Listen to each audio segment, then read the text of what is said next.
शिवसेनेतील वादग्रस्त विधान करणाऱ्या नेत्यांना मुख्यमंत्री एकनाथ शिंदेंनी कडक समज दिलेली आहे। समज देणारे ते आणि शिवसेना नेते रामदास कदम, आनंदराव अडसूळ, दीपक केसरकर यांच्यानंतर तानाजी सावंत यांच्यावर मुख्यमंत्री एकनाथ शिंदे नाराज असल्याची माहिती मिळते। 24 तासात 2 वादग्रस्त विधानांमुळे मंत्री तानाजी सावंत वादाच्या भोवऱ्यात सापडले। उपमुख्यमंत्री अजित पवारांच्या नेत्यांकडून मुख्यमंत्री एकनाथ शिंदे यांच्याकडे तक्रार करण्यात आल्याची माहिती मिळते। याआधीही मंत्री तानाजी सावंत यांनी अनेक वादग्रस्त विधानं केली होती।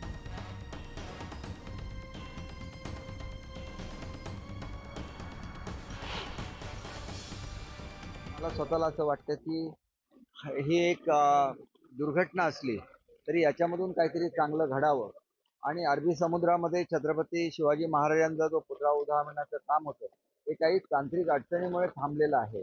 तर तोपर्यंत महाराष्ट्रातला सर्वात उंच पुतळा हा मालवणात उभारला जावा। हाडामासाचा शिवसैनिक कधीही या विषयात काँग्रेस आणि राष्ट्रवादीचं माझं जमलेलं नाही। ते विचार परिपूर्ण भिडलेले आहेत अंगामध्ये, त्याच्यामुळे ते शक्य आहे। आज जरी आम्ही कॅबिनेटला मांडीला बसलो असलो तरी सुद्धा बाहेर आल्यानंतर उलट्या होतात। दरम्यान काही दिवसांपूर्वी शिवसेना नेत्यांनी काय वादग्रस्त विधान केलं होतं पाहूयात। आपण जाणून घेतलं ते आणि यानंतर आपण पाहूयात। राज्यपाल नियुक्त 12 आमदारांच्या नियुक्तीचा मुहूर्त अखेर सापडलाय।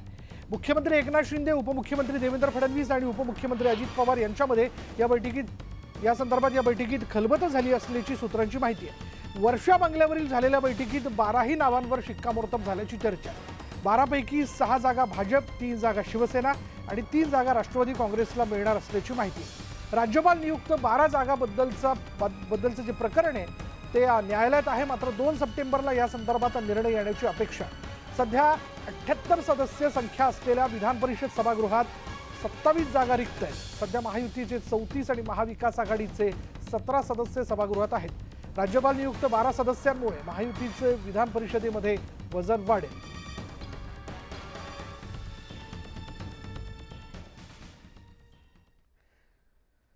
दुसरीकडे एक महत्त्वाची घडामोड अशी हाती येते की दौंड इथल्या भाजपच्या जिल्हा अधिवेशनाला हर्षवर्धन पाटील हे गैरहजर आहेत। जिल्ह्यातील भाजप नेते उपस्थित आहेत, मात्र हर्षवर्धन पाटील यांना निमंत्रण देऊनही त्यांनी या अधिवेशनाला दांडी मारली आहे। भाजपचे जिल्हाध्यक्ष वासुदेव काळे यांनी त्यांना निमंत्रण दिलं होतं। दौंडमध्ये भाजपचं जिल्हा अधिवेशन पार पडतं आणि या अधिवेशनाला आमदार राम शिंदे, राहुल कुल, योगेश टिळेकर यांची उपस्थिती आहे, पण हर्षवर्धन पाटील मात्र या अधिवेशनाला गेलेले नाहीत।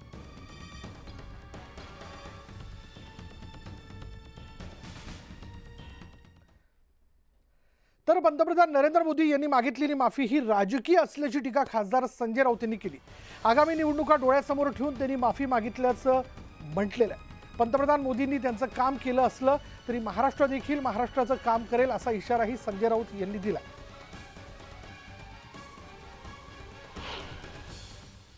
या राज्याचे मुख्यमंत्री, या राज्याचे 2 उपमुख्यमंत्री यांनी जी भूमिका बजावली आहे शिवरायांच्या अपमानात, त्याचा तपास कोण करणार? आरोपीला अटक कोण करणार?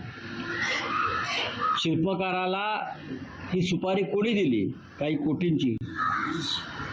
त्यांची नावं कधी समोर येणार? सार्वजनिक बांधकाम खात्याने हे केलेलं काम आहे, त्या मंत्र्यांचा राजीनामा कोण घेणार?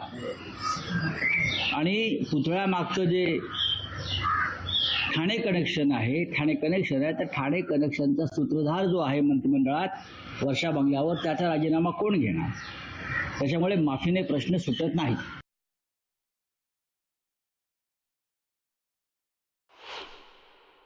मी जे म्हणतोय, प्रधानमंत्र्यांना यात राजकारण आणायचं आहे। वीर सावरकरांचा विषय पूर्णपणे वेगळा। सावरकर आणि छत्रपती शिवाजी महाराजांची तुलना कदापि होऊ शकत नाही। वाटल्यास तुम्ही प्रधानमंत्र्यांनी आमच्या 6 सौंदर्य पानं हे सावरकरांचं पुस्तक आम्ही त्याला वाचायला पाठवू, प्रधानमंत्र्यांना वाचायला पाठवू।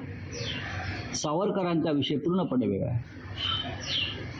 काँग्रेसनं काय करायचा काँग्रेसचा प्रश्न असेल, पण आपण वीर सावरकरांना अद्याप भारतरत्न देऊन सन्मानित का केलं नाही, त्याबद्दल तुम्ही सावरकरांची माफी मागा। जम्मू काश्मीरमध्ये आजही काश्मीरी पंडितांवर जो अत्याचार होतोय त्याबद्दल माफी मागितल्यास महिलांवरील अत्याचारात वाढ होते आहे त्याबद्दल माफी मागितली असते. पण प्रत्येक वेळेला निवडणुका डोळ्यासमोर ठेवून कृती करायची, पावलं टाकायची, ही आमच्या प्रधानमंत्र्यांची खासियत आहे. त्याच्यामुळे छत्रपती शिवरायांची मागितलेली माफी हा तुमचा व्यक्तिगत विषय आहे, हा राजकीय विषय आहे. ही जर माफी मागितली नाही तर महाराष्ट्रच आपल्याला माफ करणार नाही, पण महाराष्ट्राने तुम्हाला माफ केलेलं नाही हे तुम्हाला कळेल.